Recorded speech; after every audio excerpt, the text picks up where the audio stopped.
ખાવામાં જો ચણા પલાળ્યા છે, પકોડી બનાવું છું. અરે હા બાપા, થોડી ખીચડી એ બનાવી દઈશ તમારી. તમારે તો છે ને રોજ એકની એક લપ હોય. કાલે મેં ખીચડી શાક ભાખરી કર્યું હતું તો પેલા છોકરાનું મોઢું બગડી ગયું કે તું છે ને પપ્પાને ભાવે એવું બનાવે, અમને ભાવે એવું નહીં બનાવતા.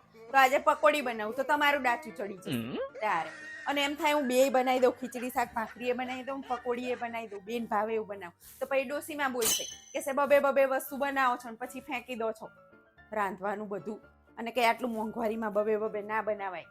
પણ એમને કોણ સમજાવે? આ બાપ દીકરાને બેને છે ને ઓળે છે તારે. ઓલાને એવું થાય કે તું પપ્પા કે ને એવું બનાવસ ને તમને એવું થાય કે છોકરા કે એ બનાવસ. એમ નહીં, રોજ હું એક દાડો તમને ભાવે એવું બનાવું, એક દાડો છોકરાને ભાવે એવું બનાવું, તો બંને ખાઈ લેવાય તારે. અને હવે તો છે ને નક્કી કરજો, બે બાપ દીકરો સવાર નક્કી કરી દેજો ખાંજે શું ખાવાનું બનાવું, એ જ બનાવીશ.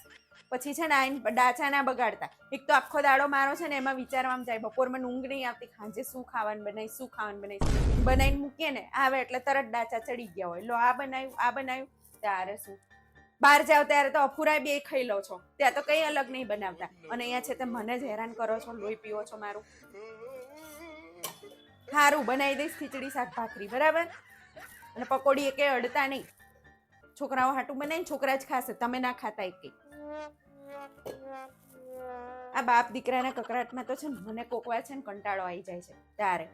આખો દાડો છોકરો એવું કે પપ્પાને ભાવે ને એ તું બનાવસ, અને તમે જ્યારે ત્યારે એવું જ કહો છોકરાઓને ભાવે એવું બનાવસ. એટલે અમારું તો અમે જોતા જ નહીં, તમને ભાવે ને એ જ બધું બનાવી કરીએ છીએ અમે. તો બધું ખાઈ લઈએ, અમે તો કંઈ ના હોય તો છે ને ખીચડી વધારેલી, રોટલી વધારેલી ખાઈ લઈએ. તમારે હાટું જ બધું ખીચડી કરીએ છીએ તો છે તે આ બસ બે બાપ દીકરો આમ ઊંધા ચાલતા હોય.